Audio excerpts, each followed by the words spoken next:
చూడండి ఏం అరచిపోకండి సుబ్రాయుడు అని ఉన్నాడు అరచిపోకండి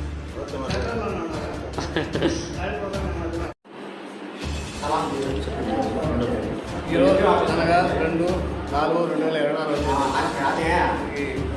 తెలుగుదేశం కార్యకర్తలు మరియు జనసేన కార్యకర్తలు కలిసి వృద్ధాప్య పెన్షన్లు మా ఇంటి దగ్గర ఇవ్వాల్సి డోర్ టు డోర్ ఇవ్వాల్సి కోరి ఉన్నారు. దీన్ని పై రిటర్న్ తెలియజేసి తమ వివరణ చేయగలము. డబ్బులు లేకుండా లేని కారణంతో వాయిదా వేసిన దానివల్ల డబ్బులు పింఛన్లు పెంచే పరిస్థితుల్లో లేని వల్ల లేనిపోయినటువంటి అబండాలు తెలుగుదేశం పార్టీ వాళ్ళ మీద మోపుతున్నారు. కానీ తెలుగుదేశం పార్టీ తరఫున మీరు చెప్పదలుచుకుంది ఏమంటే, అలాగే జనసేన తరఫున కూడా చెప్పదలుచుకుంది ఏమంటే, వైసీపీకి సంబంధించినటువంటి గవర్నమెంటు నాయకులు కావాలనే ఉద్దేశంతోనే డిలే చేసి తెలుగుదేశం పార్టీ సంబంధించినటువంటి నాయకులు అడ్డుకిస్తున్నారనేసి తప్పుడు వార్తను ప్రజల్లోకి తెలియజేస్తున్నారు. అలాగే మా ఉద్దేశం ఏమంటే, వాలంటీర్ల ద్వారా ఇవ్వద్దు అని చెప్పనేసి కోర్టు కానీ ఎలక్షన్ కమిషనర్ కానీ వాళ్ళని ఎలాంటి ఎలక్షన్ విధులకు హాజరు కాకుండా నిలుపుదల చేయమని చెప్పని ఆర్డర్స్ ఇస్తున్నారు. ఇటువంటి పరిస్థితుల్లో మేమేమి ఇవ్వలేము అని చెప్పనేసి ఒక చుట్టు చెప్పి వాళ్ళు డిలే చేస్తారు వైసీపీ వాళ్ళు. కానీ మా వర్షన్ ఏమంటే, ఇది వరకు వైఎస్ఆర్ కాంగ్రెస్ పార్టీ అధికారంలోకి ముందు ఎలాగా పెన్షన్లు పంచుతూ ఉన్నారో, గ్రామ పంచాయతీ సెక్రటరీ ద్వారా కానీ, పంచాయతీ కార్యదర్శులు కానీ, సెక్రటరీలు ప్లస్ అంగన్వాడీ కార్యకర్తలు, అలాగే ఇంకా ఈ ఎండిఓ ఆఫీసులో ఉన్నటువంటి అధికారులు మొత్తాన్ని ఉపయోగించి రాష్ట్రం మొత్తం మీద కనీసం 1,00,000 మందే ఉన్నారు. వాళ్ళ ద్వారా గవర్నమెంట్ ఇవ్వాలి, పెన్షన్లు ఇవ్వాలనుకుంటే కేవలము 1-2 రోజుల్లో పంచాయతీ ఉద్దేశపూర్వకంగా పెన్షన్లు వాళ్లకు పంపిణీ చేయకుండా డిలే చేసి తెలుగుదేశం పార్టీ వల్లనే మేము ఇవ్వలేదు అనేసి తప్పుడు ప్రచారం చేయడం అనేది మేము దాన్ని ఖండిస్తున్నాము.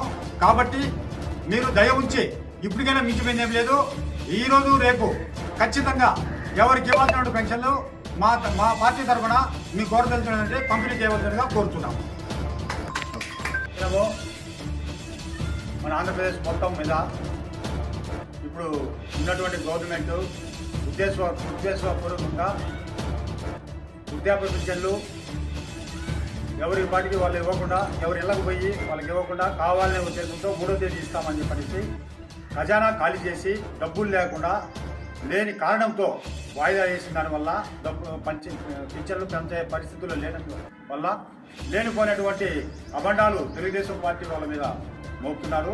కానీ తెలుగుదేశం పార్టీ తరఫున మీరు చెప్పదలుచుకుంది ఏమంటే, అలాగే జనసేన తరఫున కూడా చెప్పదలుచుకున్నది ఏమంటే, వైసీపీకి సంబంధించినటువంటి గవర్నమెంటు నాయకులు కావాలనే ఉద్దేశంతోనే డిలే చేసి తెలుగుదేశం పార్టీ సంబంధించినటువంటి నాయకులు అడ్డుకిస్తున్నారనేసి తప్పుడు వార్తను ప్రజల్లోకి తెలియజేస్తున్నారు.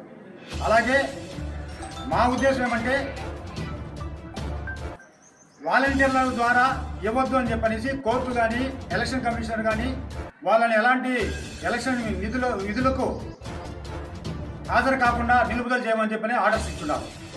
ఇటువంటి పరిస్థితుల్లో మేమేమి ఇవ్వలేము అని చెప్పనేసి ఒక చుట్టు చెప్పి వాళ్ళు డిలే చేస్తారు వైసీపీ వాళ్ళు. కానీ మా వర్షన్ ఏమంటే, ఇది వరకు వైఎస్ఆర్ కాంగ్రెస్ పార్టీ అధికారంలోకి ముందు ఎలాగా పెన్షన్లు పంచుతూ ఉన్నారో, గ్రామ పంచాయతీ సెక్రటరీ ద్వారా కానీ, పంచాయతీ కార్యదర్శులు కానీ, సెక్రటరీలు ప్లస్ అంగన్వాడీ కార్యకర్తలు, అలాగే ఇంకా ఈ ఎండిఓ ఆఫీసులో ఉన్నటువంటి అధికారులు మొత్తాన్ని ఉపయోగించి రాష్ట్రం మొత్తం మీద కనీసం 1,00,000 మందే ఉన్నారు. వాళ్ళ ద్వారా గవర్నమెంట్ ఇవ్వాలి, పెన్షన్లు ఇవ్వాలనుకుంటే కేవలము 1-2 రోజుల్లో పంచాయతీ ఉద్దేశపూర్వకంగా